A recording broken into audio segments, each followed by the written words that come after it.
hagiyemo ikiganiro cyanjye ngiye ngo ngo umva umugore wananiranye we umuntu umwicaye inyuma kameme yicaye imbere yanjye baravuga ikiganiro kigitangira ngo undi ahita ngo uyu mugore shanywe inzoga nukuri ko Imana barabikonfirima ngo wicayeho ngaho sinzi nicaye aho kandi bati umva itaba mbese barabivuga barangije ndanje nyine icyo gihe nandi muri taxi iviramo kuri radio ariko ijwi ryanjye ririneka bivuga ngo haba kuri radio no kurivugira hanze rirazwe kandi kuri radio navuga ni kuri radio ndasigara bose baguye muri koma bagize ngo gutekereza ko mwita umwana wa mbere kwanza ntabwo nzi ko ubwo buzima hari aho nageze numva nshaka gupfa nyine navuga ni niyo mpamvu njya nifuza niyo papa wangeza kuba kiriho ngo abone ko nabaye umuntu nabaye umugabo nabaye umugore nabaye umuntu ufatika nagize akamaro muri societe kuko niba arasize mfite abana babiri ndi kumwe nabo mu rugo byanze bikunze bati cya kintu no cyabyaye 10 ese kuki mbese igihe cyose nishinja urubanza ko hari kashe y'agahinda nateye ku mutima w'ababyeyi banjye cyane cyane mama ntazabasha guhanagura icyo nakora cyose ntazabasha guhanagura.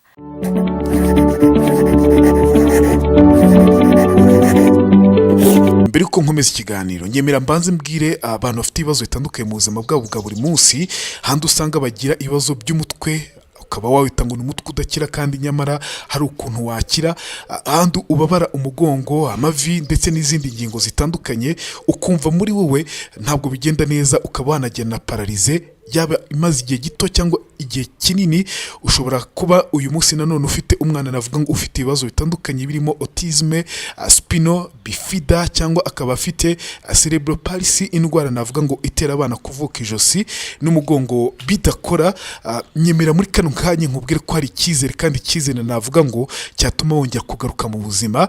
Iki ni Genuine Kunga Therapy Center ivuriro ridakoresha imiti mu byumweru 2 ubonye igisubizo cyiza butangiye gukira. Basanga aho bakorera Kimironko imbere ya polisi yo kwa Kabuga hafi ku Isangano cyangwa basange ku Gishushu hafi n'akarere ka Gasabo ndetse ni Rubavu unabahamagare kuri 0788 40 92 64 cyangwa iyo nimero uri kuri screen yawe 0788 31 0465 hano ndakubwira ngo ubuzima bwagaruka uramutse uwigizemo ubushake ugafata icyemezo ukavuga utiriye kansanga amahirwe yanjye muri Genuine Kunga Therapy.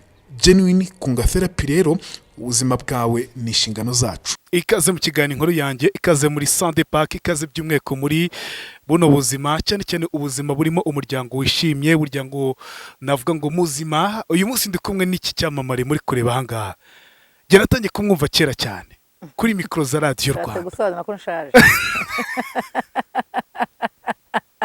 Jera ni waranyirike cyane. Ukaza gusana. Nkaba imyaka byinshi bitangaza bakuru nanjye. Ibyo bintu bihindure man. Shaka warumvaga umusaza witwaga Kabenda ariko atari. Ibyo bintu mujye mubibana kuko mwese mu nshinege man.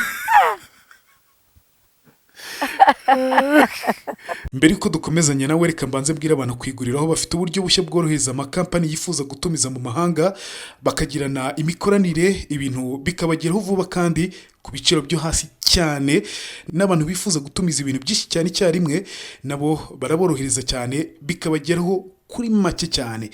Ikindi nuko ari promotion icyo tumije wongezwa ikindi bitewe n'icyo waguze hagati y'imisi 7 na 14 kiba kikugezeho. Duhamagaye kuri 0781 81 61 80. Tike go ikaze mu kiganiro inkuru yayo. Urakoze cyane. Yasirye nishimiye kuba ndi kumwe nawe. Nanjye ndanezerewe cyane dorukana muri RBA. Yeah. Kandi naho uri umutipe mwiza. Ni umutipe mwiza. Byiza ukora akazi neza. Gerard yitwa Gerard Babazi TV. Yego.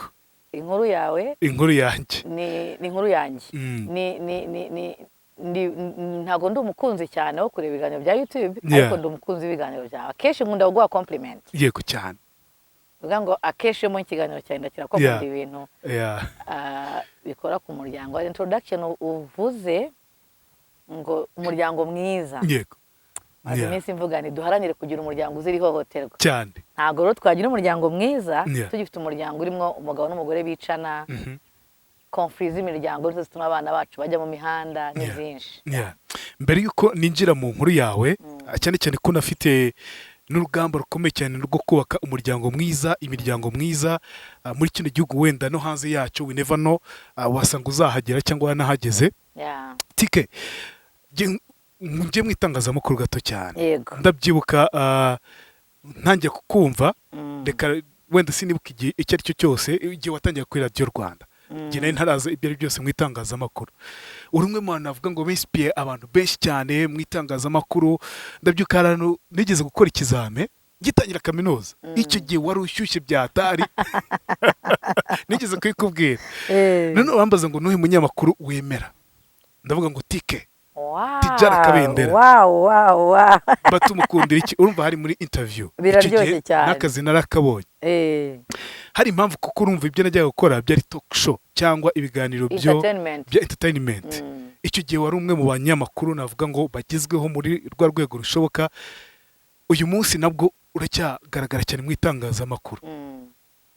Ubibashisha iki kuva icyo gihe kugeza n'uyu munsi ukigaragara mu itangazamakuru, nubwo tutakumva kuri mikoro za radiyo, ariko uracyari umwe mu bantu bagaragara mu mitwe y'abantu. Uracyatwika. Ntabwo nzazima, ntabwo nafite kuzima. Ikintu cya mbere navuga, mvuga ko ari inema y'Imana, kuko ikintu kitari mu Imana sinyankemera. Nemera ko Imana ishobora byose, nemera ko Imana iguterekaho aho turi twese tubikesha Imana, kuko hari abo twatangiranye kano kazi bari bakeneye gutwika cyangwa se kuba kafata ntikafata. Hari ababivuyemo babishaka, hari abivuyemo batabishaka, hari abatarigeze bafatisha nk'uko babishakaga, ariko njye ntacyo natanze. Ntabwo nafite amashuri ahambaye kurusha y'abandi cyangwa ijwi ryiza kurusha iry'abandi, gusa mvuga ko ari amavuta y'Imana cyangwa sinema z'Imana. Bivuga ngo rero Imana imaze kukwicaza ahantu, bisaba wowe imbaraga zawe zo kugira gute, zo guprotectinga rya zina ryawe no kurikoresha ibikwiye mu gihe gikwiye. Icyo rero navuga binshoboza nuko nkunda gukora ibyo nkunda, nkabigumamo muri icyo gihe nyine nkumva ko ngomba kubikora. Ntabwo ndi mu itangazamakuru nk'uko wari bivuze mu maradiyo n'iki, ariko mfite YouTube channels. Nkunda gutanga ibiganiro byubaka umuryango, nkunda kuba kumotiva abajane ndetse n'umuryango nyarwanda ku ma YouTube channel atandukanye, ndetse no kuri Gerard Mbabazi hano twicaye. So bivuga ngo muri media ndacyarimo, mfite YouTube channel yanjye ndibuze kuza kubaha link bakajya bareba ibiganiro nzajya ntanga. Ndacyari muri entertainment, ndi mu bucuruzi, ndi umushabitsi. Bivuga ngo rero byose bisaba kuvuga ngo usaba Imana ikomeze kurinde muri bya bindi ukora, kandi gwe ukomeza kugira icyo nakwita kauli, ijambo ryiza n'ibyiza ugaburira aba bagukurikiye kenshi. Bivuga ngo rero ngewe nkunda ibyo nkora, kandi ibyo nkora kenshi ndabisengera hamwe Imana bino bintu bihagarariye kuko niwe ushoboye wenyine. Uyu munsi turi muri 2023. Yego. Hashize imyaka ingahe Tijara Kabendera yaratangiye itangazamakuru? Imyaka ishize ni myinshi. Ntabwo natangira itangazamakuru mu Rwanda, naritangiriye mu gihugu cya Tanzania, aho nakoze kuri radio yitwa Radio 5 iba mu mujyi wa Arusha. Ni naho nigaga, naho nize itangazamakuru mu ishuri ryitwaga Institute ko nyibagiwe, kandi nakunda kurivuga kenshi, ariko kari agashami ka University of Dar es Salaam, agashami ka ariko kari gato cyane, karimo faculty cyane cyane itangazamakuru niyo yari irimo. Hari abanyamakuru benshi bahatambutse nka ba Miladi yayo n'abandi twagiye ku kigo kimwe ba mu gihugu cya Tanzania kandi bakomeye. So natangiye yo mu 2001 niga, urumva ko nibwo nagiye kuri mikoro bwa mbere. Abantu ari kunkurikira kano kanya benshi bari bataravuka. Nibwo nagiye kuri mikoro bwa mbere, nkora show zitandukanye. Urumva nari mfite ibintu bize nka stage isa nk'ikomeje, noneho mpakorera nk'umukorerabushake kugeza ndangiza ishuri. Urumva imyaka 2 namaze Arusha nakoraga kuri radio. Mpavuye 2003 ihera nza kuri radio nyine, Radio Rwanda. Ntabwo nigeze nicara amezi menshi. Vuze ngo natangiye akazi k'itangazamakuru ryari 2001, n'imyaka 20 ishize kugeza uyu munsi. Naho iyo nza kuba nkiri kuri radio uyu munsi nari kwandi kuzuza imyaka 20. Imyaka 20 ntabwo ari imyaka mike cyane. 22 uri mu itangazamakuru, ugaragara mu bitangazamakuru bitandukanye, cyane cyane n'izina rya rikomeza kugenda rivugwa mu bantu batandukanye. Utarebye ibiganiro kuri YouTube yumva ibyo wagiye ukora wenda mu myaka yashize. Tike n'izina navuga ngo rikiri mu mitwe y'abantu. Byanze bikunze iyo umuntu ari kuri spotlight, iyo umuntu ari ahantu havugwa, abantu bamubona, aravugwa. Ni igiki navuga ngo utajyibagirwa wakunze kuvugwaho cyane n'uyu munsi rimwe na rimwe ujye gusobanurira abantu kumva ntabwo wenda bari kubyumva neza? abantu kumbwira ngo nkunda ibyo ukora cyane ababyeyi bakuru banduta, abasaza twagiye mu byaro urabizi tujya twikorera ikintu cyitwa kwimura radiyo, tukajya gusura abaturage, tukajya kuri tere. Ababyeyi bakuru banduta bangana nk'ababyeyi banjye kumbwira ngo dukunda ibyo ukora, uri umubyeyi mwiza, ukora ibiganiro byiza, ukora ibiganiro byiyubashye. Naza no mu bajane nkumva barambwiye bati wa mu mama wacu umuziki urawemera, umuziki urawukata, umuziki urawukina. Abandi bati nshima ko wampaye support. Ari abahanzi benshi cyane banyuze mu maboko yanjye kugeza uyu munsi bakimbwira bati warakoze, aho ndi hariho itafari ryawe. Ibyo byose rero kubyumva biranezeza bikanyura iyo umuntu ambwira ati nkunda ibyo ukora, nkunda ijambo ambwira nkunda ibyo ukora. Biba byiza iyo ukora ibintu umuntu yumva ko ukunda ibyo ukora kurusha gukora ibintu umuntu yinubira. Uriya ntabwo ndahamya ko nta uneza bose, byanze bikunze harimo abatarakunze ibyo TK yakoze ku maradiyo cyangwa se kuri televiziyo babigaye. Uriya muntu ubyina kuri televiziyo afite imyaka gute, umuntu w'umugore ajya kubyina gukora ibi n'ibi, ariko ndabizi ko hariho benshi babikunze kandi babishimye. Ntabwo nabaga nagiye kuri televiziyo kuko wenda nanywe ibiyobyabwenge, kuko ntafite ubwenge. Nabaga mfite ubwenge niba nezerewe, nashaka kugira ngo n'uri ukurikiye televiziyo yishime, ukurikiye radiyo Rwanda anezerwe. So ijambo nkunda ibyo nkora ryamaga kuraje cyane. TK uvuze gutyo ngo harimo abavugaga bati Shako yanyweye ibiyobyabwenge cyane, barabimaye kuri radiyo Rwanda. Najyaga numva ikiganiro cyawe, televiziyo tukareba ibiganiro byawe, nawe gushyushye muri morale imwe yo hejuru cyane. Reka nkubwire, njyewe njya kwiga faculté ya journalisme, ngira ngo wowe warayize urabizi, nize icyo bita broadcasting. Ntabwo nigeze niga news, ntabwo nigeze niga itangazamakuru ryandika inkuru cyangwa risoma inkuru. Nize broadcasting cyangwa production. Iyo umuntu avuze broadcasting cyangwa akavuga production, wowe wahita ubyumva vuba. Nize gutunganya ibiganiro no kubikora. Ariko twiga muri Tanzania hari amashami atandukanye. Hari ibiganiro bya politiki, hari ibiganiro by'ubucuruzi, hari ibiganiro by'umuryango, hari ibiganiro by'abana, hari n'ikiganiro cy'imyidagaduro. Nibanze cyane ku kiganiro cy'imyidagaduro. Niba ndi kwiga imyidagaduro, gute nzakora imyidagaduro nk'uri gusoma amatangazo y'abapfuye? Gute nzakora imyidagaduro nk'uri kuvuga amakuru ya politiki? Gute bivuga ngo nakoraga ibintu nzi kandi nshaka. Niba ngiye muri kino kintu cyo kuvuga ngo ngiye gukora animation entertainment, nayinjiragamo nyine ukwiri. Ntabwo ndi bujye kwanima ngo mvuge iki kintu maze mbivuge ndandaga ngo murabona tugiye kubagezaho indirimbo ya Tom Close yitwa umuntu ukurikira radiyo agomba kumenya ko hari itandukaniro rivuyeho. Barore Clofas yasomaga amakuru mu Kinyarwanda ararangiye, Victoria nganyiranyije ikiganiro cy'abana, Colette Mukandimeza cy'umuryango, haje Tijara muri entertainment. Hagomba kuba itandukaniro. Ni nk'ibiki bakuvugaga warutubwe ku byerekeranye n'ibyo by'ubwenge, ni nk'ibiki bakuvuga? No, ngiye abantu nigeze kumvuga muri Kwasteri turi kumwe, byambayeho cyane. Avuga ati hari ukuntu twega tugira ibiganiro biri codinze, recorded, bikaba cyasubiramo mu gihe hagiyemo ikiganiro cyanjye. Ngiye ngo umva umugore wananiranye we, umuntu umwicaye inyuma kameme yicaye imbere yanjye, baravuga ikiganiro kigitangira ngo undi ahita ngo uyu mugore shangwa inzoga. Nukuri ko Imana barabikonfirima ngo wicayeho ngaho sinzi nicaye aho. Ahandi bati umva itanga, mbese barabivuga barangije. Ndanje nyine icyo gihe nandi muri taxi iviramo kuri radio, ariko ijwi ryanjye ririneka bivuga ngo haba kuri radio no kurivugira hanze rirazwe. Kandi kuri radio navuga ni kuri radio ndasigara. Bose baguye muri koma bagize ngo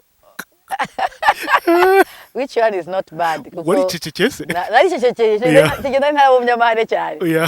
Ariko ntago byambabaje cyane, nta nubwo byigeze bintusha ko ndabizi ko babivuga. No muri Expo bazaga kundeba benshi, twagiraga Radio Expo, ngira ngo nawe uyikora urabizi. Radio Expo ura ninjye wayitangije, ngewe na Murindo Augustine Big Brother twatangije Radio Expo mu mwaka wa 2004. So urumva rero kuza kureba Radio Expo yabaga iri open, twakoreraga hanze, dukorera ku modoka hejuru cyangwa dukorera hasi. Icyo gihe nyiri Tijara muto wambara ikabutura, uyu munsi ntakora.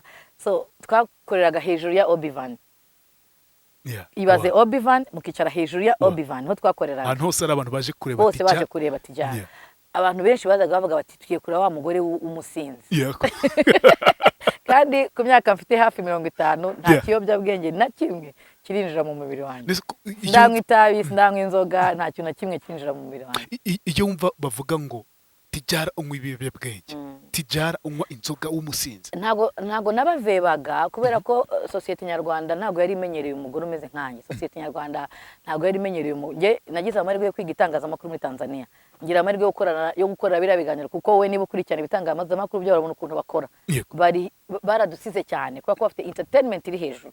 Bivuga ngo ngewe niba narize itangazamakuru nkarikora muri kiriya gihugu nkaza kubikora mu Rwanda, nagomba kugaburira abanyarwanda ibintu bitandukanye n'ibyo nahasanze. Kandi koko ibyo nakoraga nabigezeho, kuko niba naratangiye umwuga w'itangazamakuru nta wundi mukobwa uririmo muri entertainment uvuga nkanjye hakaza kuvuka uyu munsi abavuga kundusha. Nta mukobwa uri muri entertainment ukubwira utavuga izina ryanjye avuga ati nahereye kuri uyu, nigiye kuri uyu, tijara yaduciriye inzira. Byo ne byaranyubakaga. Ntago rero byajyaga bimbabaza, navugaga niko sosiyete nyarwanda yubatse, imenyereye umugore ucecetse, imenyereye abanyamakuru bacecetse, baramenyereye abanyamakuru bavuga nyine bitonze. Bagombaga rero kubona difference, kandi difference yari yose iraryana, irababaza, isaba ngushikame koko ya difference igaragara. Nk'ubu kuntu Kiyovu irimo irihinga ngo twari igikombe, ni difference igaragara. Ntabwo byasoza utavuze Kiyovu, kandi felicitation kabisa. Nabonaga ku mbuga zawe zose watwitse Kiyovu. Nkuko Kiyovu aka kanya gukora impinduka, urumva rero impinduka zose ziraryana. Tike, itangazamakuru ryawe byanze bikunze rishingira kuri papa wawe. Nagaki yaguhaye katumye uvuga uti byanze bikunze ngomba kwinjira mu itangazamakuru, wenda ndikore nk'uko papa yabikoze. Nagaki papa yagusigiye katumye? Ntago yakasigiye kuko ntago ahari yabishakaga yuko twinjira gutya, kuko itangazamakuru yarikoraga, ariko we yararimo ibice bitatu. Papa wanjye yarimo igice cya mbere cya entertainment, nayo kuko yakoraga yogezaga umupira, kandi umupira uri mu gice cya entertainment. Yavugaga urubuga rw'imikino, akongeza n'umupira mu Giswahili, nawe wabitangije. Akaba umunyamakuru muri newsroom, agategura inkuru akayivuga mu Cyongereza no mu Giswahili. Ubundi aza kuba umunyamakuru mpuzamahanga, akorera amaradiyo akomeye mpuzamahanga. Avuye mu Rwanda? No, yabanje kuba representant wabo mu Rwanda, ubundi akayajya gukorerayo kuko yari afiteyo ukuntu bagomba guhinduranya. Icyo gihe barafite ukuntu bagomba kujya bahinduranya, maze kuba umunyamakuru bikorera. Urumva rero ikintu cya mbere nakundiraga papa wanjye cyangwa namubonyeho ni ugukunda ibyo yakoraga. Papa wanjye yakundaga umwuga we cyane ku buryo byamugaragaragaho uko akunda ibyo akora kandi abishaka. Ikindi ni ugukunda ururimi yakoreshaga rwa Swahili, ari narwo rurimi ngiye nkunda cyane kurusha indimi zose. Uzarebe na social media zanjye, iyo nta postinze caption mu Kinyarwanda ibiri mu Giswahili, nizo nirwo rurimi numva rundimo. Ukuntu yavugaga Igiswahili neza, ibiganiro bye bikaba byiza, ni ikintu cyanyubakaga, mvuga nti nzatera ikirenge muke. Ikindi nakundaga ijwi rye cyane. Papa wanjye afite ijwi riri unique ku buryo ubwanjye nari umufana waryo. Yavugaga ati natangaza gutoka Kigali nandika bendera BBC Kigali. Ukumva ibintu ntago ayo majwi ajya mvamo.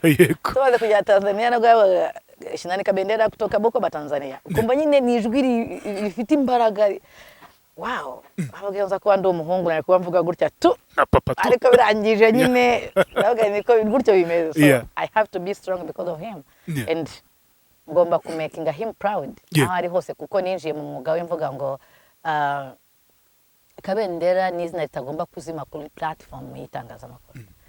Kabendera ni izina rizaguma kuva muri 70 na yakwinjira muri Radio Rwanda, yinjiye muri Radio Rwanda muri 73 cyana kabiri, avamo muri 94, yamaze imyaka 21. Navuye muri Radio Rwanda maze imyaka 20 18 nari sigaje imyaka 3 ngo ngeze ku myaka yagejejemo. So izina rye rero urumva rimaze imyaka ibisaga 70, iri muri 50 riri kuvugwa. Yavuze kuva 73 kugeza 9 kugeza 2 itaba Imana, 2003 haduka ati jara Kabendera, noneho ufite ibintu bipasura kugeza uyu munsi. Byanze kunze Tike, papa wawe kumva ufite umubyeyi hano mu Rwanda w'umunyamakuru w'umusitari muri iyo myaka ya mbere ya Jenoside yakorewe Abatutsi. U Rwanda rwari rutarateye imbere cyane, abasitari bataraba benshi. Wari umwana umeze gute? Wumva kuri proud gute icyo gihe mbere ya Jenoside yakorewe Abatutsi? Tutaramenya kuba proud, ariko twabimeboreraga nko kwishuri. Abarimu bakavuga ngo mwana wa Shinani, cyangwa mu muhanda, cyane cyane umva twari dutuye Nyamirambo, niho twavukiye. Nyamirambo niho cyane yarazwi, wanagenda ukabyumva ukavuga utureba abana ba Shinani, aho ugeze hose nyine ukumva ni ryo zina ariko twari bato, twari tutaramenya ngo uyu ninde. ahubwo tumaze kugera muri Tanzania kuko naho yakomeje umwuga akawukora niho noneho izina rye naryo ryabaye nk'irifatishije cyane natwe ku buryo niyo uvuze nyine bahita bamenya ko naho yarahakoreye imyaka myinshi. Ntabwo twabihaga imbaraga cyane kuko ntabwo twari tuzi ngo ni ibiki, gusa ibiganiro by'umwuga twarabyumvaga cyane. Hari igihe kuko habagaho radiyo imwe, radiyo Rwanda yonyine, nta handi hantu ushobora kuba washyira ngo wumve. Iyo yavaga mu rugo rero agiye mu biganiro, radiyo yasigaraga yaka, waba uri mu gikoni waba uri mu cyumba, ugomba kuba byanze bikunze wumva ijwi rye. Keretse iyo radiyo yabaga ijimije, kandi akenshi urabizi ko hari ahantu hejuru y'akabati abantu baterekaga radiyo yabaga iriho nyine yaka 24. Wakumva ya masaha radiyo yavagaho ngo karibwo muyize cyangwa ikarara muri paka mu gitondo ngiye gufungura. Bivuga ngo rero niyo saa 11 yabaga ari makuru mu Giswahili, akenshi twaramwumvaga ku mashuri. Impamvu nari mbikubajije, cyane mbere jenoside yakorewe Abatutsi, umuntu wabaga ufite nk'umubyeyi w'umwarimu yabaga ari umuntu ukomeye cyane muri none ndikibaza nk'umuntu wabaga ufite nk'umubyeyi w'umunyamakuru nka Shinani Kabendera, byabaga bimeze gute? Noneho ahantu twigaga primaire higaga n'abana ba Kalinda Viateur. Noneho Kalinda Viateur yari umucuti wa papa wanjye, ntabwo barafatanye bwa bucuti bwo kugendana cyane ko Kalinda urumva we yari umukristo, kujya no mu tubari, kwa ntabwo yajyaga mu tubari, ariko yabaga bari nko mu kazi, yabaga muganira mu rugo, yabaga bogeje umupira bombi, twagiye nko kureba match tukahamubona Kalinda n'iki. Noneho no ku ishuri abana ba Kalinda n'abashinani bari bahari. Bivuga ngo twebwe ntabwo twari tuzi yuko papa wacu afite izina rikomeye ku buryo buryo, gusa twe twari tuziranye, ukumva nyine ngo umwana wa Kalinda, umwana wa Shinani, kandi nabo bagendana barabanaga, ukumva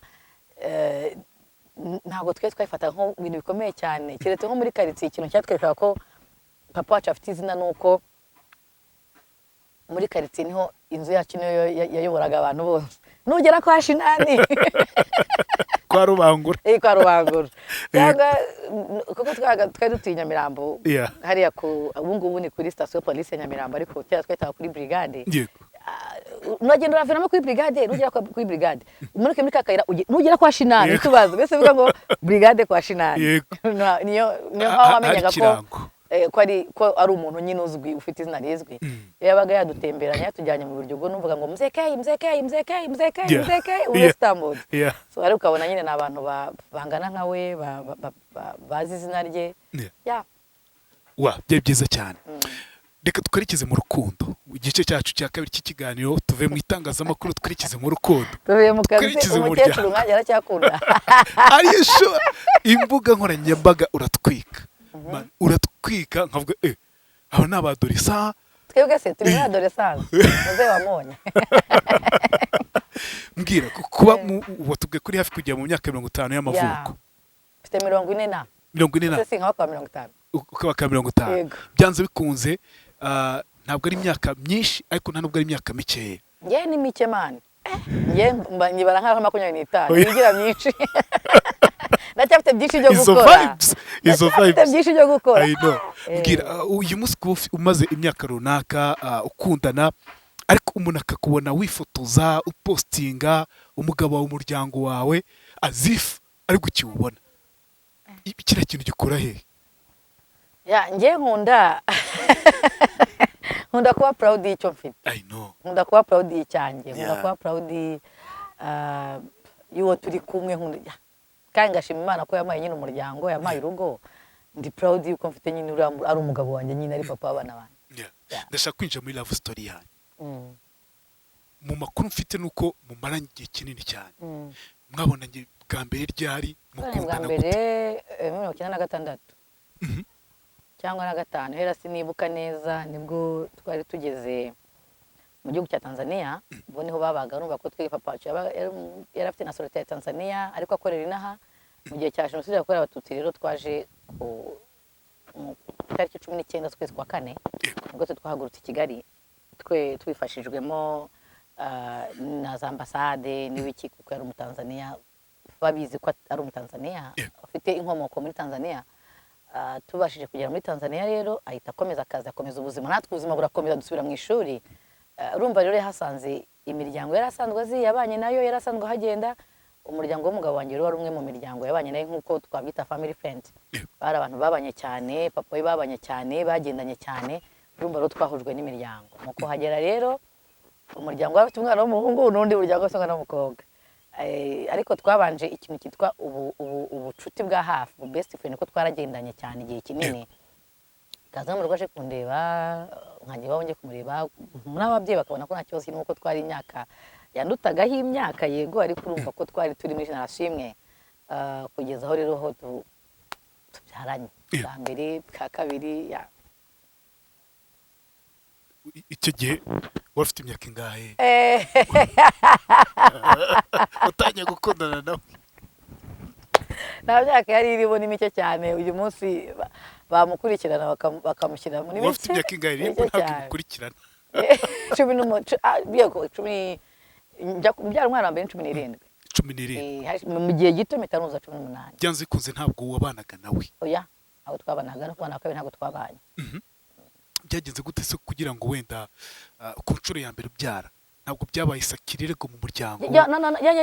Sakirirego yagombaga kubaho, kandi byabaye skandale cyane. Ariko ngashima Imana yampaye ababyeyi bazi ko byose bishoboka mu gihe umwana afite imyaka runaka, ko byose bishoboka mu gihe Imana yaguhaye igeno runaka, ko byose bishoboka mu gihe umwana wawe bigenze gutya.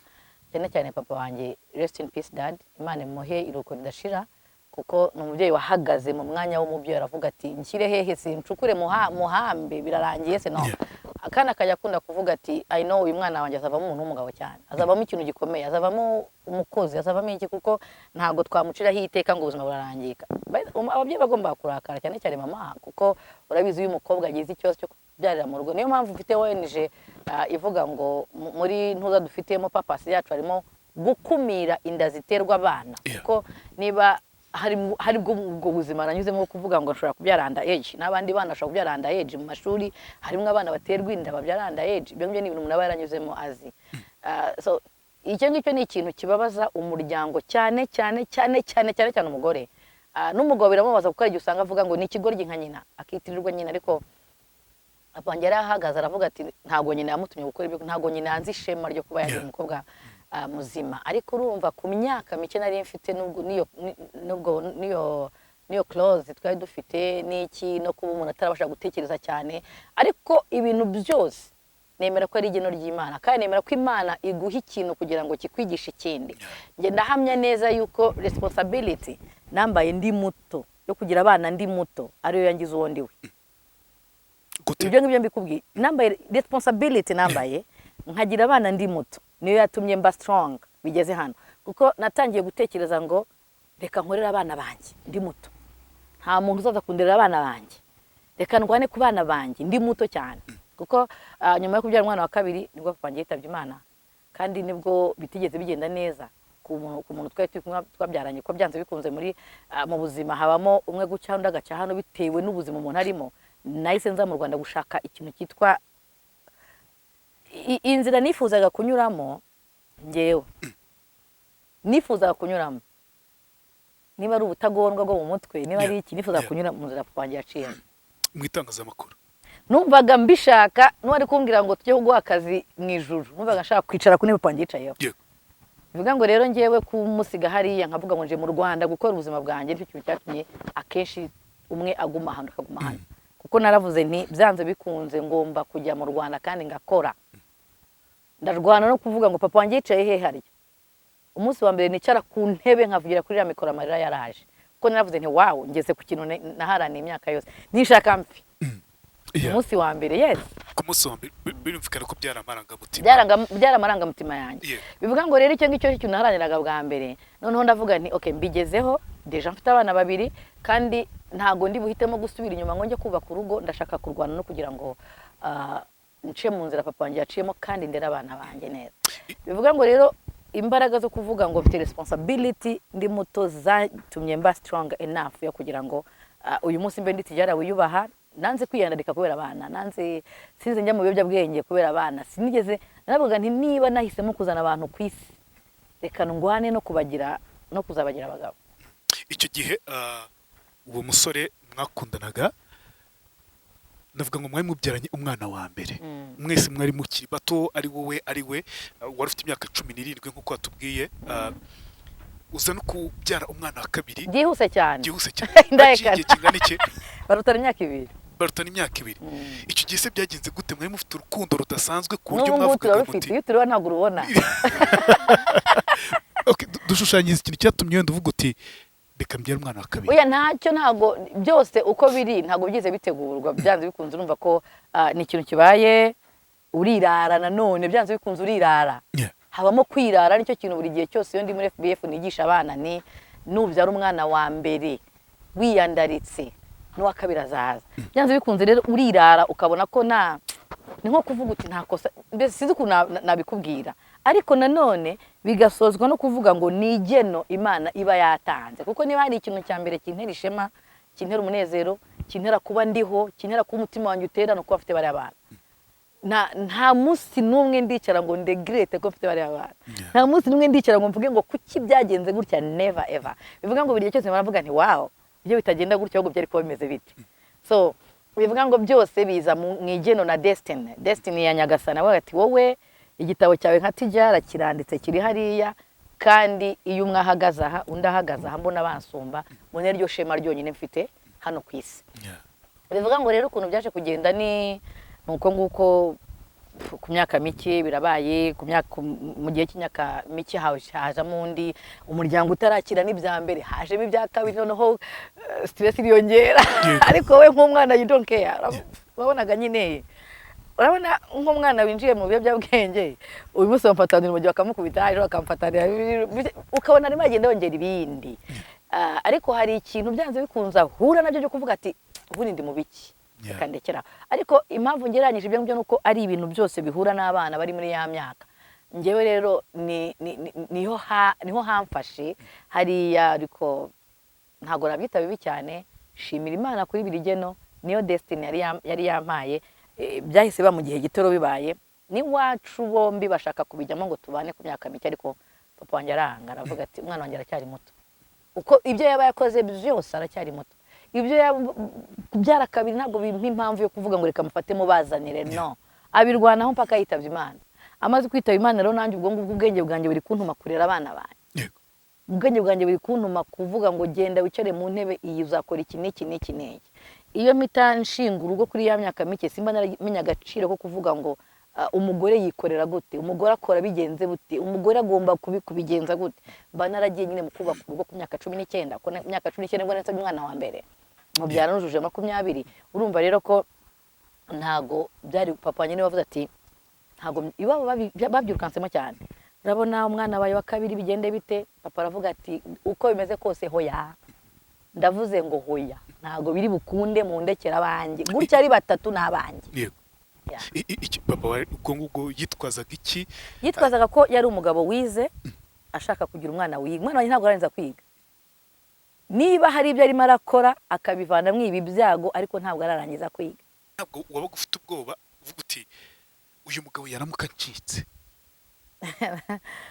mubyariye abana babiri yaramuka ncitse Imana yonyine iki kintu ntabwo kibaje tijya naje kubyibazaho tusa nk'abatandukanye mu mijyi cyangwa mu bihugu ninjiye mu Rwanda gushaka ubuzima asigaye inyuma nawe gushaka ubuzima kandi nanone imirongo gutya ntago turi kumwe ntago turi guhuza imirongo n'ubwenge n'ibitekerezo ngewe deja namaze kuba umuntu mukuru mu mutwe kuko afite abana babiri ndi kurwana nabo nawe afite n'umujane cyane burya ngo abagabo banakura bitinze cyane cyane ariko the end of the day birangira nyine ari uwo nguwo Imana yaguteganyirije tutaragera aho ngaho ibyo uzakora byose murahura tutaragera aho ngaho muri cyo gihe navuga ngo waramaze kubyara umwana wa kabiri byanze kunze uwa mbere byari sakirirego uwa kabiri byari sakirirego mu miryango yombi nagace utajya wibagirwa uvuga uti kano kantu ntabwo nari nzi ko niba ari ijoro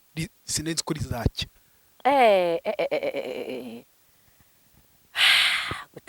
gutekereza ko nkita umwana wa mbere kwanza ntabwo nzi ko ubwo buzima hari aho nageze numva nshaka gupfa nyine ndavuga ni uriya musaza simugera imbere napfuye ku myaka 17 ngewe papa wanjye yarankundaga cyane ngewe nari fi ya papa ku buryo byari biteye ubwoba ku bantu bose abantu bose batuzengurutse bari babizi kandi ntabwo ari wankundaga we, nanjye naramukundaga cyane, numvaga ari we buzima bwanjye bwose.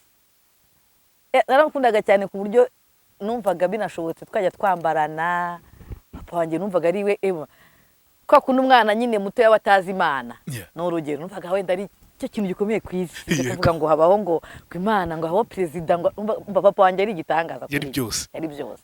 Nanjye nk'umugabo, abana be bose yaradukundaga cyane cyane abakobwa, ariko nanjye nari mbizi ko ari inshuti ye.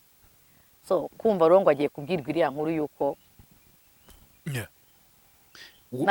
nakoze agatendo. Wakoze akahe gatendo? Urumva twagatanze rero ko buri vacances akenshi, buri vacances twakunda kuzina.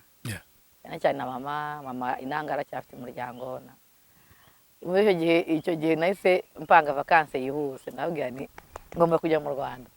Ariko nari ku buryo bwo guhunga ngo niba nabimenye uzabimenye ko numvaga ningaruka inanga ntazasubirayo. Ngiye kwicara hariya ibana uriya musaza sinshaka kongera kuzongera kumubona na rimwe. Ngeze inanga rero diri rasanuka. Ibintu bimeze gutya, inyuma hasigara amagambo yo kuvuga ngo mama we kandi mama wanjye ntabyo yarazi. Mama we yamujyanye mu Rwanda gukuramo inda. None wakunda abantu bahita bavuga ibintu byinshi, umusaza bimugeraho. Ntabwo ari ibyo, ntabwo bishoboka, ntabwo umwana wanjye yagenda gutya. Urumva rero niho hahise haza ibintu byinshi cyane, hariya navuye biravugwa, aho ndi mu Rwanda naho bitangira kuvuga kuko wanjye nawe yari innocent, ntacyo na kimwe yarazi, nta nubwo yabibonaga. Kwa kuntu urabona nyine bari abantu bo muri buriya buryo babazi uburyo bazi guhisha ibintu byabo birwanaho ibintu bikabika. So amaze kubimenya rero yesa atanga itegeko ngo ndavuze ngo taha. Impamvu yavugaga ngo ntahe nuko yarazi yarakeneye kongera safe no kugira ngo yereke abantu ibyo kuvuga ko atari byo. We azi ko nagiye muri vacances kubera ishuri, inyuma hasigaye havuga iki, arahamagara icyo gihe ahantu twabaga habaga fixe, arahamagara ati ibintu ndi kumva hano nibyo. Amati ntabwo ngiye mbizi, wowe ibintu ndi kumva hano nibyo. Umubwira gutyo. None plan yawe ni iyihe? Nzaguma hano. Uhakora iki se? Simbizi ariko nzaguma. Ndavuze ngo taha. Vuga ngo gushyiraho itegeko ngo taha, numvaga nyine cyako ntaha. Agiye kukwica. Ashaka kunyica. Okay, impamvu ari kuvuga ngo ntahe, afite plan yo kumbaga nyine bakambura. Naho hanjye nkajya musubiza ndi confidence, ntago nza. Ndavuze ngo nanjye ntago bishoboka. Kuvuga rero kuri telefone ntago byari bihagije, byabaye ngo akonyorereza intumwa ko na mama nawe yavuze ati umva we nasiko muzamenya n'ubundi murakunda nazakwica. Ubu rero ibyo byari birimo. Byabaye ngo akoyohereza intumwa itunguranye yo kuza kuntwara. Kuva hariya kuzana genda navuze kugenda umuzana. Noneho turimo turasubirayo, niho nateganyije ko ngomba gupfa sasa kuko twari turi mu nzira nkajya mvuga okay byanze bikunze imodoka iri bugwe dupfe. Noneho nkabikonfirima nkakiriho n'ukuntu akiri bugende nkahita atambonye. Nkajya mbona turagenda twegera kugerayo se ko tugezeyo nkiri muzima.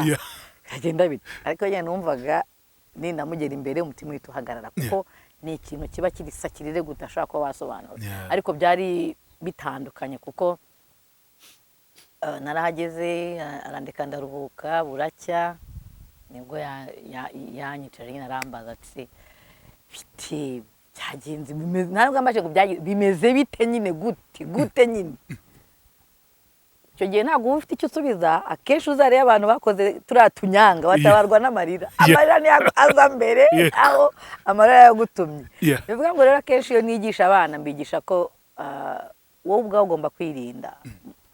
Abakobwa bataragira imyaka yo kurushinga cyangwa se ngo bitekerezo ko ugomba kubyara, birinda inda ziterwa abana. Nicyo kintu cya mbere cya affecting ubwonko bwawe, umutima wawe, cya affecting ababyeyi, kibabaza ababyeyi, kigusigira kashe.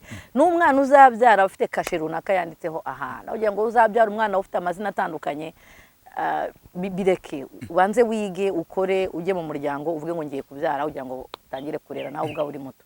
So niho hantu rero haje icyo kintu, ariko njyewe nawe turi babiri twicaye mu cyumba tubasha gusotinga ibibazo byacu nk'aba best friend.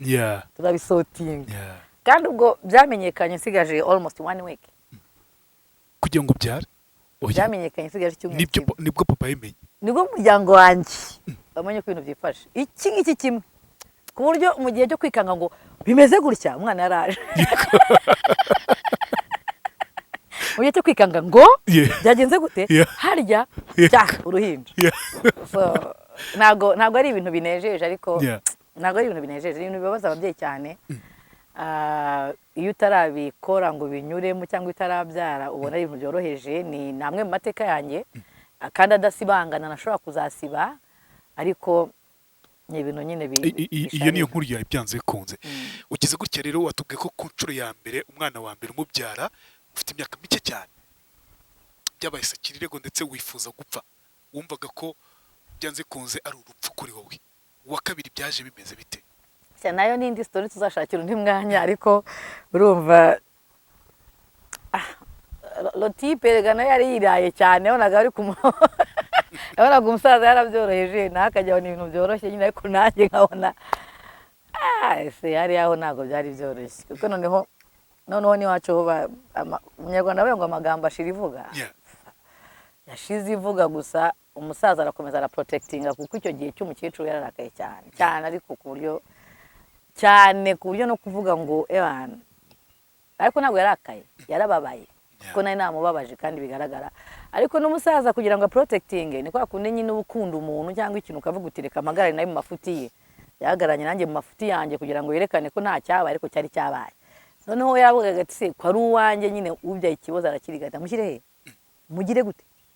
Niyo mpamvu njya nifuza ntiyo papa wanjye aza kuba akiriho ngo abone ko nabaye umuntu, nabaye umugabo, nabaye umugore, nabaye umuntu ufatika, nagize akamaro muri sosiyete. Kuko niba yarasize mfite abana babiri ndi kumwe nabo mu rugo, byanze bikunze bati cya kindi no cyabyaye 10 wasanga ariko ajya yibaza, ariko bajya batubwira ngo iyo bari harago batureba nizo spirit dufite. Ariko we avuga ati umuntu uzabyaye kabiri ura ntafite 15 mu rugo, ariko nagira ngo mubwire ko aho ndi nashikamye kandi nahagaze mu mwanya we neza, nta nicyo nishinja, nagize icyo marira sosiyete nyarwanda n'umuryango wanjye muri rusange, kandi n'aba bana yasize nabavanye nk'umusaruro ufatika. Tujye kumva uvuga ngo ibyaye ikibazo irakirigata. Ibyo ngibyo iyo bitekerezagaho nta gihe wageze ukumva wa mugani wahemukiye ababyeyi? Nta munsi n'umwe ndaryama ngo nsinzire ntabitekereje, n'umwe na rimwe. Niyo ndi mu cyumba jye, niyo ndi ku buriri, niyo ndahano hose, igihe cyose ndabitekereza nero nkarira. Ubu nuko nakomeye, ariko ndabizi ko nababaje cyane. Urizwa n'iki? Narizwaga n'agahinda nabateye, kuko nanjye nabaye umubyeyi. Byanze bikunze ntago narijijwe nuko wenda hari ibintu basuye bya finance ngo barande, narizwaga n'agahinda. Ese buriya igihe inkuru zabaga zimeze gutya mama yari ameze ati, kuko umusaza we deja yaragiye. Ese papa wanjye yajyanye agahinda kangana gutya? Ese kuki mbese igihe cyose nishinja urubanza ko hari kashe y'agahinda nateye ku mutima w'ababyeyi banjye, cyane cyane mama, ntazabasha guhanagura. Icyo nakora cyose ntazabasha guhanagura. Ariko nanone nkongera ngasubira inyuma nkavuga ni aho nicya I am so proud of me. Kandi nanone nkongera nkavuga ngo umunyarwanda avuga ngo ikitakwishe kiragukomeza, harya sinzi ukuntu babyita, ikitakwishe kikugira umugabo, sinzi ukuntu kiragukomeza, ikitakwishe kiragukomeza. Niba biriya narabashe kubitambuka kugeza uyu munsi, nibyo byankomeje ngewe, byanze bikunze imbaraga mfite, ibyo nakoze bari abatipe babiri bafitemo uruhare rukomeye cyane, kuko nibo bampushingaga kuba ngomba gukora, nibo banyigishije gukora. Nararyamaga buri gihe nkaba mfite plan B y'icyo ndi bwongere kucyo nakoraga, kugira ngo babashe kwiga, babashe kubaho, babashe kugira icyo bakora cyose, kandi kugira ngo mbahe n'urukundo rw'impande zombi. Bivuga ngo rero ngashima Imana yampaye ababyeyi b'Abayisilamu. Islam yemera ikintu cyitwa igeno, yemera destiny, yemera kadra. Byanze bikunze mama wanjye n'umwemeramana mwiza cyane wa Islam, ajya avuga ati niyo kadara. Byanze bikunze yemera ko ariyo kadara. Kandi ikindi uretse ko hariho na menje, ntago ndi umwana mubi kameo. Naramenje ndadekona, ariko ndizera ko mukecuru ndi umwana mubi. Ntago ndi umwana mubi byo. Ntago ndi umwana mubi byo kuvuga ngo ndisakirirego umukecuru yarumiwe namubereye iki. No, ntago nagejeje aho ngaho kameo. Byanze kunze, ariko hari ubwo yakwicaza akakubwira ati kobwa wanjye, rimwe se, kabiri se, gatatu se. Ijambo yakubwiye nyamukuru ryatumye ujya muri studio ukajurira, ryatumye ujya mu kazi ukajurira? Ntago bisaba ko umubyeyi akubwira. Umubyeyi uramubona, iyo umubyeyi ataye amarira kubera wowe, kuko byanze bikunze umubyeyi w'umugore kira kintu kiramubabaza, kandi ndabizi ko byamubabazaga.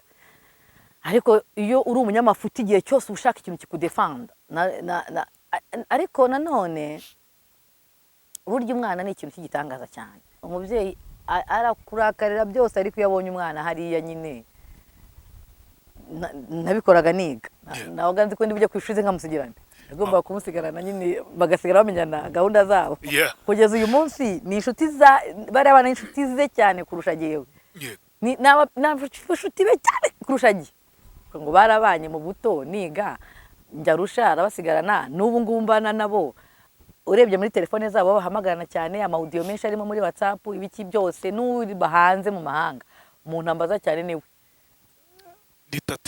barakundana cyane ku buryo ambwira mbese ntago wabyumva. Bivuga ngo rero ni mbese wa mwana araza agahanagura cya cyaha nyine akibagiza wa mubyeyi cyacyasha waba waramuteye.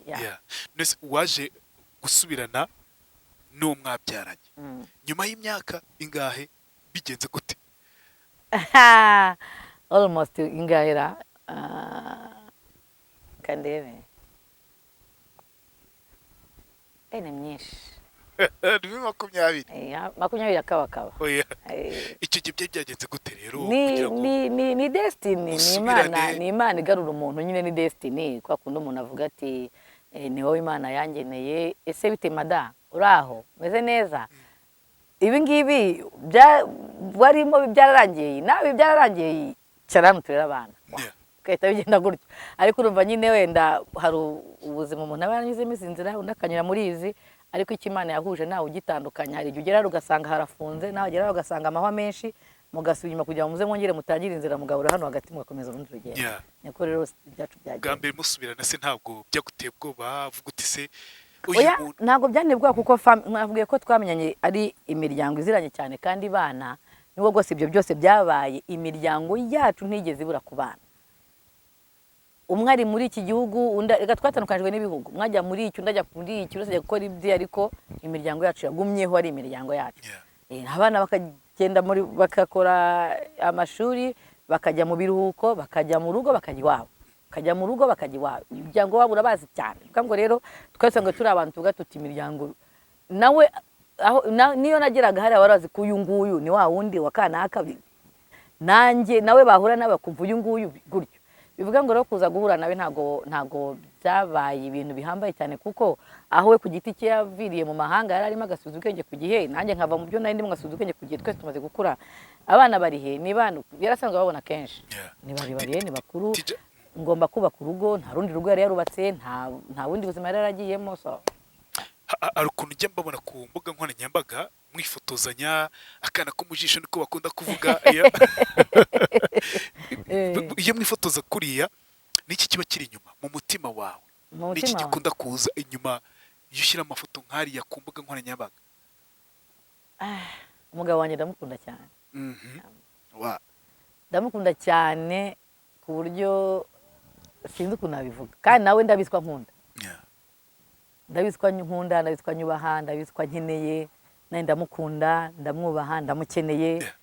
Urumva rero ni papa w'abana banjye, akina role zose z'umupapa mu rugo, akina role zose z'umugabo, respect, caring, byose arabifite. Kandi Imana ifite ukuntu yamuremye, afite urukundo rwinshi, afite kubaha kwinshi, afite ukuntu ari umwana mwiza cyane.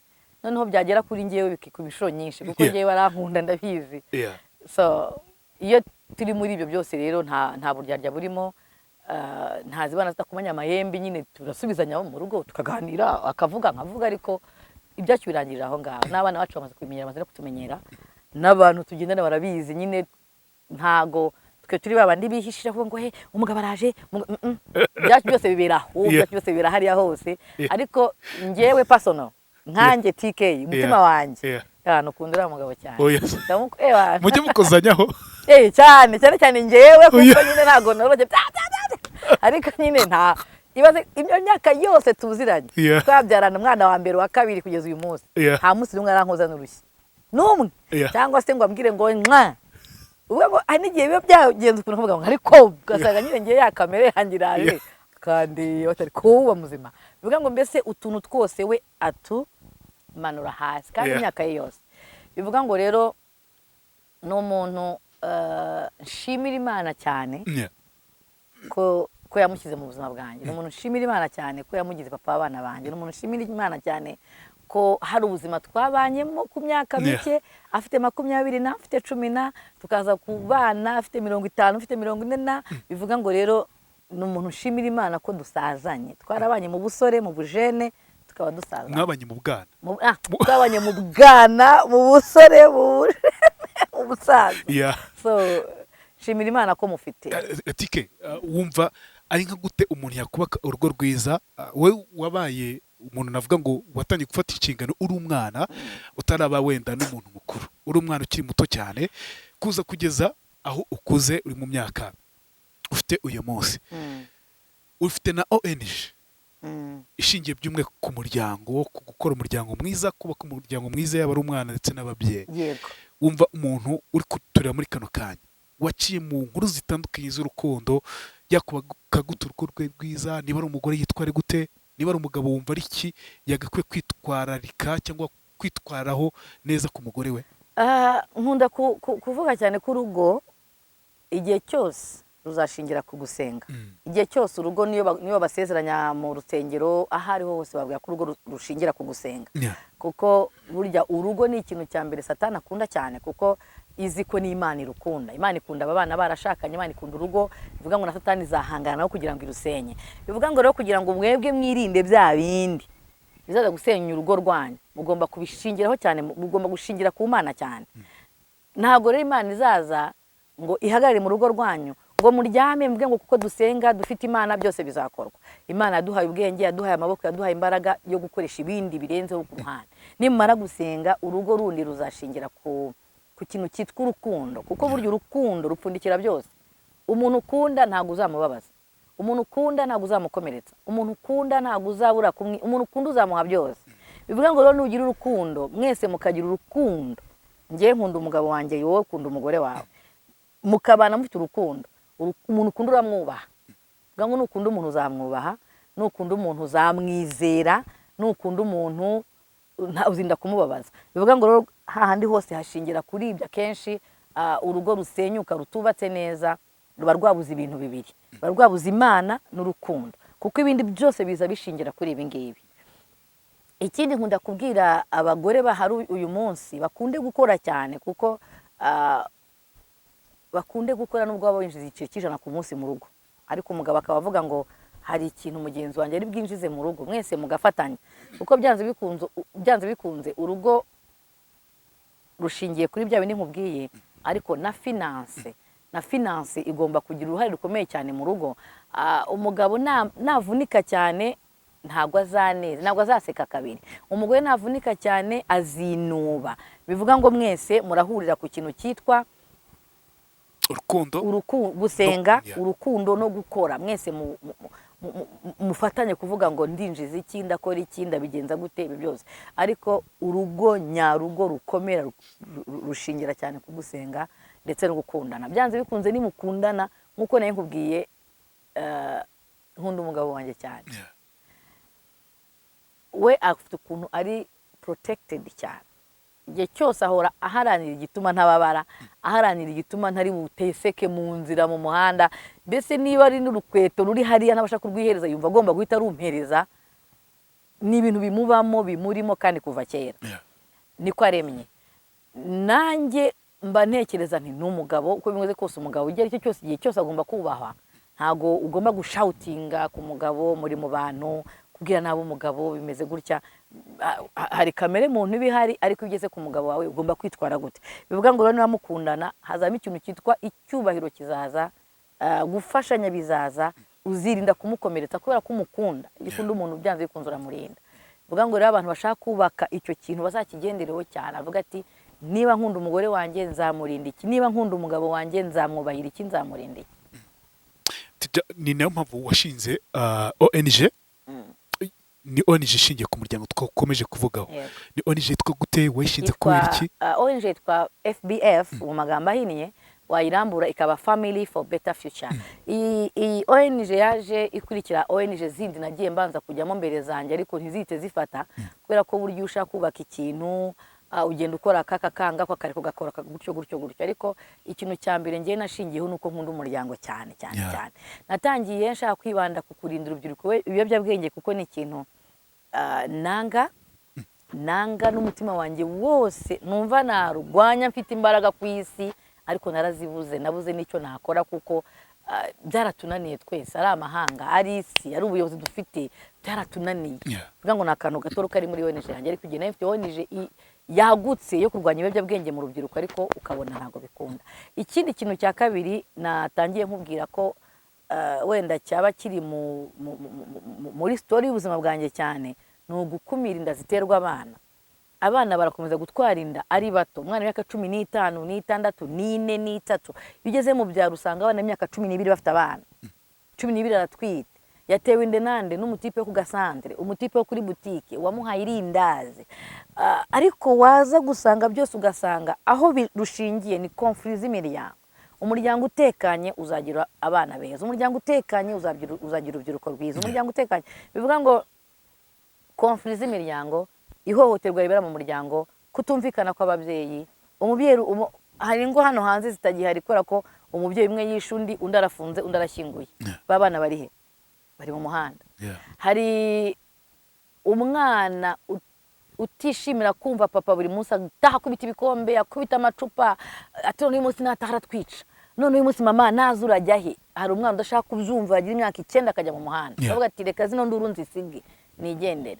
Hari wa mwana w'umukobwa udafite uwo abwira ko yagiye mu mihango kubera ko papa simubona, mama simubona, kubera kutumvikana kuri hagati yabo. Ntabwo afite uwo abwira ati burya nabaye mukuru nagiye mu mihango babigenza bate, ntabwo uri kumwigisha, ntabwo ari kubona umugurira ikaramu kandi ku ishuri arayikeneye, arayihabwa n'umutipe wo ku gasantere amusambanye amutera inda. Umuryango uramara iminsi 3 utarya kubera ko papa amafaranga ajyanye mu rwagwa, mama yajyanye mu kimina, nta kintu gihari, wa mutipe wo ku gasantere akamuhira indaza akamutera inda. Byose aho ruzingiye ni conflit z'imiryango. Iri hohoterwa niricika tuzagira umuryango muzima. Nkuko habaho umwana ujya mu biyobyabwenge kubera ibyo nkubwiye, habaho n'ujya mu biyobyabwenge kubera ikigari. Wowe ushobora kuba ukora ibishoboka byose umuryango ukawurinda ibi byose kugira ngo ugire umwana muzima, ariko akazagendana na wa wundi ufite imiryango ikomeretse. Yamuganiriza basangira nawe akanywaho. Bivuga ngo wa muryango ukomeretse uri kwataka na wa wundi udakomeretse. Wa muryango ufite ihohoterwa cyangwa ufite abana bari mu muhanda, abana bafite uburere bumeze kuriya, uri kwataka babandi umuryango washyizemo imbaraga kugira ngo wubake. Bivuga ngo rero uyu muryango muzima nufatanye, imiryango mizima nishyire hamwe ifatanye no kubaka iri gusenywa, kuko byose ni imiryango nyarwanda, bose ni umuryango nyarwanda. Tuzagira umuryango nyarwanda gute rero? Hazaza Family for Better Future, haze ONG zindi nyinshi zihurire mu turere dutandukanye, kuko ikintu cya mbere gihari ni ukwigisha, kandi kwigisha ni uguhozaho. Nka ONG Family for Better Future mukora iki? Mukora sensibilisation? No, Family for Better Future ikorera mu karere ka Rulindo. Ndashimira cyane akarere ka Rulindo katwize kakaduha umwanya wo gukoreramo, bakaduha ibyangombwa. Ndashimira RGB yamenye ko hari abanyarwanda bashaka gukora ikintu. Ngashimira buri wese wafashe itafari agashyira kuri FBF. Ndashimira cyane Tom Claude, ndashimira cyane Mutesi Jolly. Ni bamwe mu bantu bafite imbaraga zikomeye cyane kugira ngo FBF igere ahigeze uyu munsi. Bivuga ngo rero ikintu gikomeye cyane FBF ikora, twibanze ku bigo by'amashuri, kandi dukorana na za 9, dukorera mu mirenge 3. Iyi mirenge 3 iri mu karere ka Rulindo n'amagroupe scolaire yazo, groupe scolaire Kisaro, Muhororo na Shyorongi. Dusura abanyeshuri 2 mu cyumweru. Kuwa 3 no kuwa 5 tuba dufite sorti. Abanyeshuri tubaganiriza iki rero? Nibyo by'ibyo tugomba kubaha, kuko dufite icyo tubagaburira. Dufite team y'abandi bana bangana nabo, bagenda bahawe training, bagera ku 10, abanyeshuri 2 muri buri shuri. Byarangira tukavugana n'umurenge n'akagari, bakadutegurira inama y'ababyeyi. Inama y'ababyeyi 2 kuwa 2 no kuwa 4. Ngo tuba dufite kuwa 2 no kuwa 4 basedo bakabidufashamo. Ariko ubu ngubu tugiye gutangira guhura n'ababyeyi b'abana tuganiriza, kuko twaje gusanga mu bana tuganiriza harimo abana bakomeretse. twasabye rero ibigo tuganira nabo twandika amazina aba babyeyi b'aba bana turabashaka ngo bazatumwaho n'ishuri batumweho n'ikigo baduha ishuri tuganiriremo. Ariko bivuze ngo ufata umwanya uhagije wo kuganira dufite tugenda saa munani ibikomere by'umwana. Yego bivuga ngo tuganirira muri rusange ishuri ku ishuri ishuri ku ishuri buri shuri bari rimwe abana 20 tugafata amashuri 6. Yego ntabwo tuganiriza ikigo cyose. Bivuga ngo hari abana twahisemo tugomba gushyira muri muryango buri shuri ryaduhitiyemo ko abo bana bafite ibibazo. Ariko icyo gihe turangize gukora conclusion yose nitujya gusoza iki gikorwa tuzahuriza hamwe abana bacu bose. Bivuga ngo ni ibintu tukiga kandi tugomba gukora. Kuganiriza abana no guhozaho. Ibyo tuganira rero harimo kurwanya ihohoterwa rikorerwa mu miryango. Tuzarwanya gute? Tuzaganiriza ababyeyi kandi mu gihe cy'umwaka tumaze dukora biragaragara ko ari icyo twakoze. Kuko hari imiryango tuganiriza hariyo twaganije hariyo duhura nayo. Gukumira inda ziterwa abana. Abakobwa baba open bakakubwira A B C D tugasoza tuvuga tuti dusoreje kukuvuga ngo hoya nazanywe hano no kwiga imyaka yanjye niyo kwiga imyaka yanjye si yo gusambana. Tugajya ku cya gatatu kivuga ngo turinde urubyiruko ibiyobyabwenge ariyo topic ikomeye cyane kuko ibiyobyabwenge muri uru Rwanda byafashe indi ntera biri kuri level mu rubyiruko biri kuri level ihambaye. Umubyeyi ntabasha kugira icyo akora ubuyobozi ntibasha kugira icyo bukora cyese twese niturushaho gufatanya kuko dufite abantu basa nkaho twabuze uko dukumira aribo batwangiriza abana. Barakoze bafite amafaranga menshi kuba yankura umujyi ntacyo bimubwiye. Kwigisha rero n'umwana uti man widi ntacyo twaye man umwana byumva vuba kandi uko ayinywa 18 19 21 uko agenda yishyira mu mubiri we iramwangiye niko asenyuka azagera aho ngaho namara kurunga imyaka 5 abone ntacyo rukivuze atangire kwitera. Namara kwitera abone ngo ntacyo bigifashije cyane atangire kunywa utunini bivuga ngo agere muri drogue ikomeye kandi aratangire kwa kantu bita ko ari gato. Bivuga ngo hari abantu benshi biyubashye bafite amafaranga yabo bafite ingo bafite imiryango. Ese wa mwana abikurahe? Barabimugurisha. Abigurishwa nande? Abigurishwa n'umuntu ufite amafaranga ufite ubushobozi ufite ubwenge. Umubyaza umusaruro mu kibi. Umubyaza umusaruro mu kibi. Urumva icyo kintu? Bivuga ngo rero aha ngaha niho rukomeye cyane. Tike watubwiye kuri byanze bikunze natwe nk'abanyarwanda ibyo dukora n'iby'abavandimwe bacu n'iby'abana bacu kugira ngo bazatere imbere. Maybe ko uri mu karere ka Rulindo azaburugera ku wundi muntu cyangwa wenda na family for better future ikagera kure cyane kuko niba tubonamo abana ngo bafite ibikomere mu miryango yabo. Harimo abana barepingwa mubona dufite harimo abana babaye rep harimo abana kugeza uyu munsi barepingwa n'abantu babana mu miryango yabo. Harimo abana bakubwira ko ngiye kuva nabo sindicana na papa ngo tuganire gutya yinjira avuga ngo wakigoryewe uzimarira iki wambwawe. Ayo magambo mabi bagaburira abana babo ne yagenda akabafectinga mu myaka iri imbere. Bivuga ngo rero mpamvu tutibanze ku bana gusa dufite na session tugira na session y'ababyeyi kenshi bivuga ngo tuba dufite abana 2 mu cyumweru ababyeyi 2 mu cyumweru abana 2 gutyo kandi tubaza umwaka dukora ibyo bintu bidahagarara buri munsi kandi ikintu gitangaje Tijara Kabendera wicaye hano arakikora ku mufuka. I know urakikora ku mufuka. Arakikora ku mufuka. Iki ni ikintu navuga ngo muri kano kanya wenda nka bantu bakurikira inkuru yanjye tukagakwiye gukora natwe. Byanze kunze nibyo nari ntangiye kuvuga nti n'abavandimwe bacu niba ari umuntu bacu bari aho ngaho bari guterwa inda n'abana bacu bari guterwa inda. Birashoboka ko muri kano kanya wenda bitaragira ku bana bawe, birashoboka ko bitaragira ku bavandimwe bawe. Nka Tijara Kabendera maybe yabiciyemo, hari ibyo yaciyemo runaka, afite experience runaka mu itangazamakuru, hari abo yagiye aganira nabo, n'agenda gakomeye cyane. Hari abo twakira cyane cyane muri kino kiganiro inkuru yanjye, nicyo cyatumye twifuza kuganira Tijara Kabendera kugira ngo support yacu tujye duha byumwe ku wa muntu umwe ku giti cye akaza kica kuri kamera zacu. Support yacu none tuyitangire hamwe biciye muri Tijara Kabendera ufite uwo muryango. Muri runo Rwanda hari inkuru nyinshi cyane zitangirira mu miryango. Hari abo tujye twakira Tijara babana bato cyane, hari nabo bigeze kumbleminga kuki wakira umwana muto akakubwira inkuru yiwe even if batari batoya mu myaka hafi 20. aba yamaze kuba adult So, ntabwo aba akiri umwana, ntabwo aba akakubwira akiri story ye y'ukuntu mu muryango bimeze. mu Mama we miryango ari harakomeretse indaya. mu miryango harakomeretse kuko hari abana twigeze guhura nabo, umwe muri bo afite icyo kibazo kandi baba batabizi, ariko umwana uko umuganiriza uko usubirayo akagenda akorwa ku mutima, nyuma ugaza gusanga abantu bo mu muryango niba murepinga. Icyo gihe rero icyo gihe ubikumira kure, kuko dusaba cyane cyane cyane inzego zibishinzwe gukumira ibyo byaha, harimo RIB kudufasha. Uyu munsi ushobora kuba ushaka kwishimira ko wenda umwana watigera arimo arangirika muri ubu buryo, ariko wenda ufite umwana w'imyaka 6 ntabwo uzi imyaka 10 azaba arimo aranywa ibingana iki. Bivuga ngo kubaka umuryango nyarwanda twese biratureba, kandi ni uguhozaho. Niba ngiye mfite FBF ikorera mu karere ka Rulindo, ni haza indi miryango ikoreye mu tundi turere twinshi, hazaba igihe duhurize hamwe, ni haza indi miryango idufashe, kuko mu by'ukuri twe turi gukora ariko sometimes turaremererwa. Ariko ngiye kuko nkunda ibyo nkora ndumva nazabikomeza, kuko mu byo dukora harimo kwigisha umwana w'umukobwa gukoresha Kotex. Twageze mu byaro dusanga umwana w'umukobwa ntabwo azi akamaro ka Kotex, arajya mu mihanga gukoresha ibitambaro, bya bitambaro birapfuka, bya bitambaro biramutera infection, bizamutera kanseri ya uterus, bizamutera iki. Bivuga ngo tutwara na Kotex zo guheraho no kumwereka ngo Kotex ikoze gutya.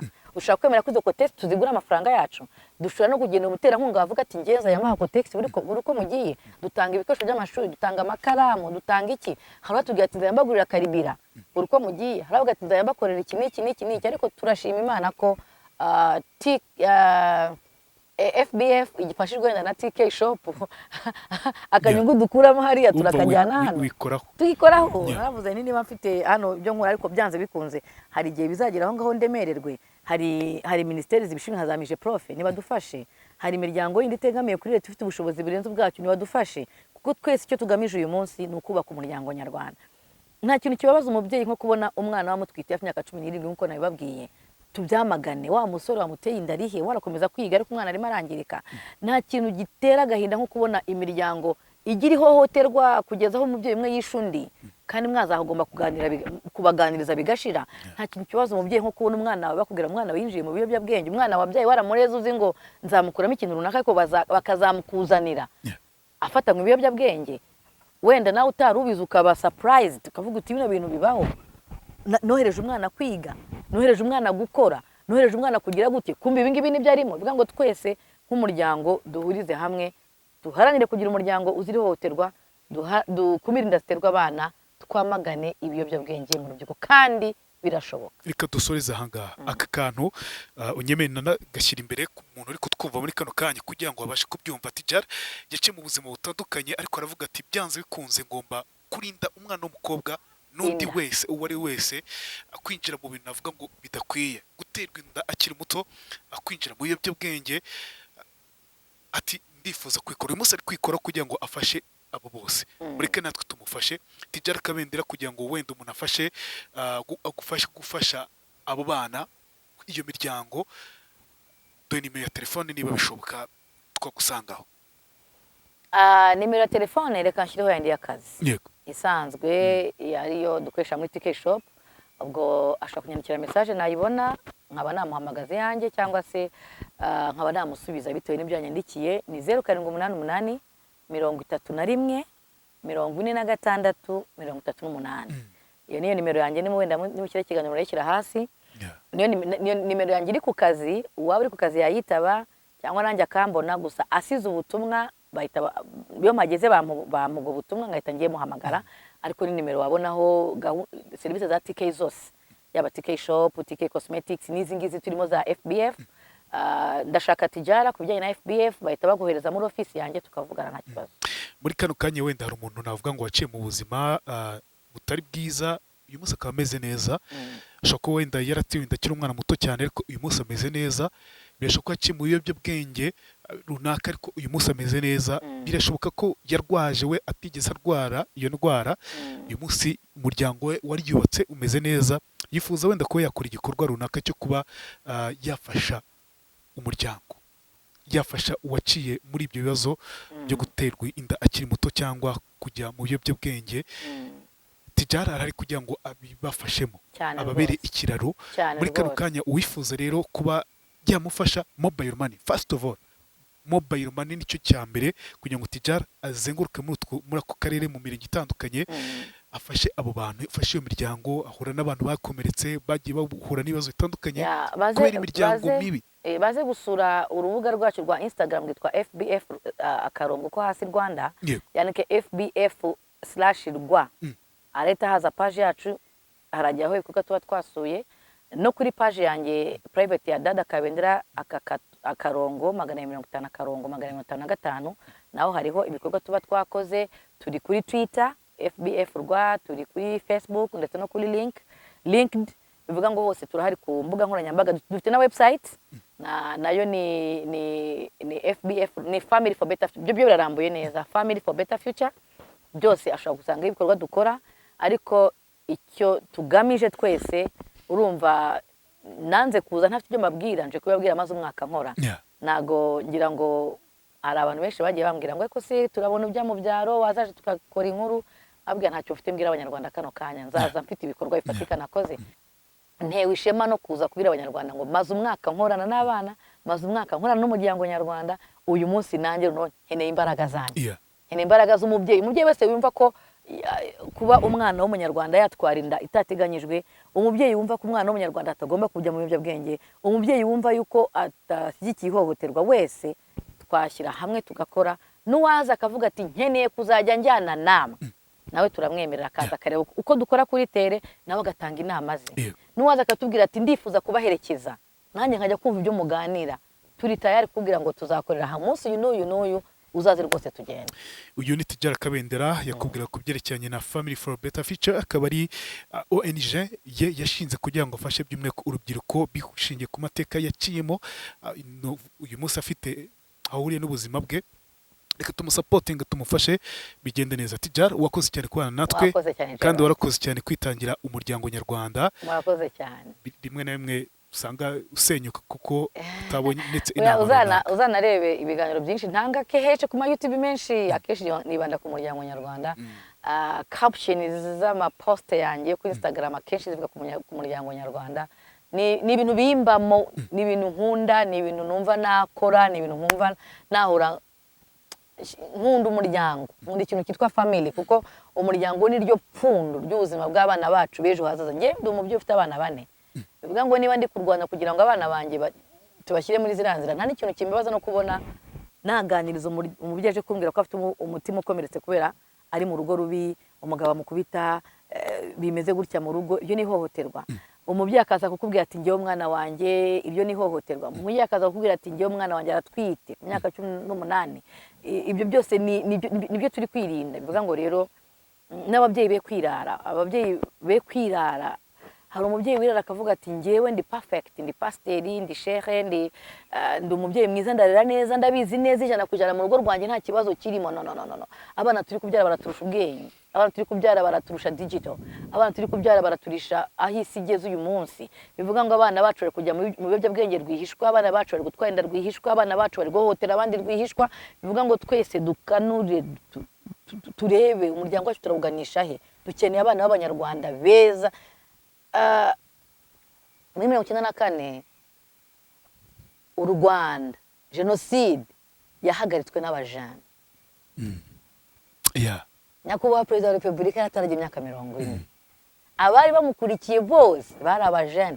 Hashize imyaka hafi 30 irashize, ubu ngubu nibwo bafite 60 none niba twe dufite umujene w'imyaka 35 wishwe n'itabi, umujene w'imyaka 35 wishwe n'inzoga, umujene w'imyaka 35 uri muri gereza kwa yishe umugore we. Dufite intwari z'ejo hazaza. Abo ngabo no dushaka bakorera igihugu cyacu, kuko nta urugero rugaragara iki gihugu cyacu jenoside cyubatswe n'abajana. Rero ukuntu u Rwanda rumeze, hari abanyamahanga bajya baza ntibemere ko mu Rwanda habaye jenoside mu 1994, igihugu kigasenyuka burundu, abajene bakakibohora, bakaza bakacyubaka kikaba gihagaze hano uyu munsi. Nta mbaraga z'umusaza zirimo, harimo imbaraga z'abajana. None niba dufite abajene bari mu matabi, dufite abajene bejo hazaza. U Rwanda nta rubyiruko rufite mu gihe tutari guhagarika ibiyobyabwenge. U Rwanda nta bagore b'intwari dufite mu gihe turi kwemera ko babatera inda bafite imyaka mike. Tiki wakoze cyane kubana natwe. Wakoze cyane Gerard.